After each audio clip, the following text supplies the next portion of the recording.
आज मेरी केंद्र सरकार से, प्रधानमंत्री जी से अपील है, भारतीय करेंसी के ऊपर श्री गणेश जी की और श्री लक्ष्मी जी की तस्वीर भारतीय करेंसी के ऊपर लगाई जाए। दिल्ली के सीएम अरविंद केजरीवाल ने प्रेस कॉन्फ्रेंस कर एक सुझाव दिया है कि क्यों ना इंडियन करेंसी पर महात्मा गांधी जी के साथ साथ भगवान लक्ष्मी गणेश की तस्वीर भी लगाई जाए ताकि इंडियन इकोनॉमी इंप्रूव हो जाए। और इसके लिए उन्होंने इंडोनेशिया का रेफरेंस दिया था कि वो एक मुस्लिम कंट्री है जहां 85% मुस्लिम है और ओनली 2% हिंदू हैं, लेकिन उनकी करेंसी पर भी गणेश जी की तस्वीर प्रिंट की गई है। Hi, this is Bhavna and you are watching Good Returns. आज हम जानेंगे कि क्यों एक मुस्लिम मेजॉरिटी कंट्री इंडोनेशिया की करेंसी पर गणेश जी की तस्वीर प्रिंटेड है और ऐसा करने से उनकी इकोनॉमी पर क्या इम्पैक्ट पड़ा। जैसे भारत की करेंसी को रुपया कहा जाता है, वैसे ही इंडोनेशिया की करेंसी को रुपया कहते हैं। एक्चुअली इंडोनेशिया में 6 रिलीजन्स को ऑफिशियली रिकॉग्निशन मिली हुई है, जो है इस्लाम, प्रोटेस्टेंटिज्म, कैथोलिज्म, हिंदू, बौद्ध और कन्फ्यूशनिज्म। लेकिन यहाँ अबाउट 85% मुस्लिम पॉपुलेशन है। इस कंट्री के 20,000 रुपीज़ के नोट पर भगवान गणेश प्रिंटेड है। ईयर 1998 में इंडोनेशिया फाइनेंशियल क्राइसिस और सीरियस रिसेशन को फेस कर रही थी। इसके बाद कंट्री में ऐसे नोट प्रिंट किए गए थे जिनमें एक साइड पर हजर देवांत्रा की तस्वीर थी, जो कि हिस्टोरिकल नेशनल फिगर है वहाँ की, और इनको एजुकेशन का प्रमोटर भी कहा जाता है। बाद में ये इंडोनेशिया के एजुकेशन मिनिस्टर भी बने थे।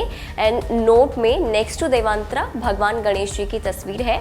ऐसा माना जाता है कि इसके बाद धीरे धीरे इंडोनेशियन इकोनॉमी ट्रैक पर लौट आई थी। हालांकि वहाँ की गवर्नमेंट ने 2008 में ऐसे नोट्स को प्रिंट करना बंद कर दिया था।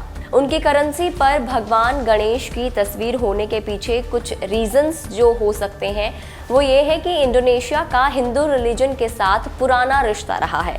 इंडोनेशिया के कुछ पार्ट्स पहले चोला डायनेस्टी के अंडर थे। उस वक्त वहाँ काफ़ी सारे टेम्पल्स को बनवाया गया था।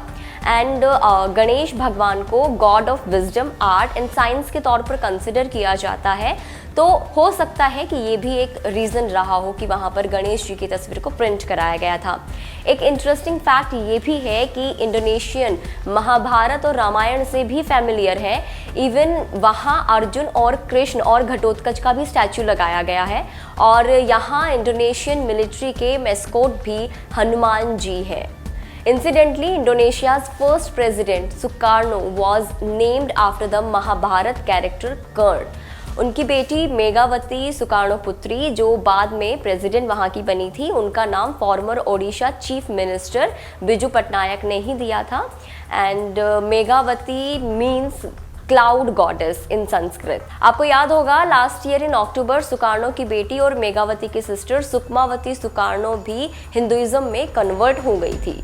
इंटरेस्टिंगली इन 2011 एक नए डिज़ाइन के 50,000 रुपीज़ के नोट्स इंडोनेशिया में रिलीज़ किए गए थे, जिस पर पुरा उलून दामू ब्राटन की तस्वीर प्रिंटेड थी। जो लोग बाली नहीं गए हैं उन्हें मैं बता दूं कि ये बाली में एक बहुत ही खूबसूरत सा हिंदू टेम्पल है। इन सारी बातों को देखकर यही कहा जा सकता है कि वहाँ के लोगों की हिंदू रिलीजन में डीप फेथ है। इससे उनका ये मानना है कि हिंदू भगवान की तस्वीर या टेम्पल होने से प्रोस्पेरिटी आती है और कंट्री ग्रो करती है। दिल्ली सीएम अरविंद केजरीवाल का मानना है कि अगर इंडियन करेंसी पर लक्ष्मी गणेश की तस्वीर होगी तो इकोनॉमी में इम्प्रूवमेंट हो सकता है, क्योंकि हम सब जानते हैं कि देवी लक्ष्मी को धन की देवी कहा जाता है। What do you think on this matter, हमें कमेंट करके ज़रूर बताइएगा। और ऐसे ही इंटरेस्टिंग वीडियोज़ को देखने के लिए do subscribe to Good Returns. See you in the next video. Bye.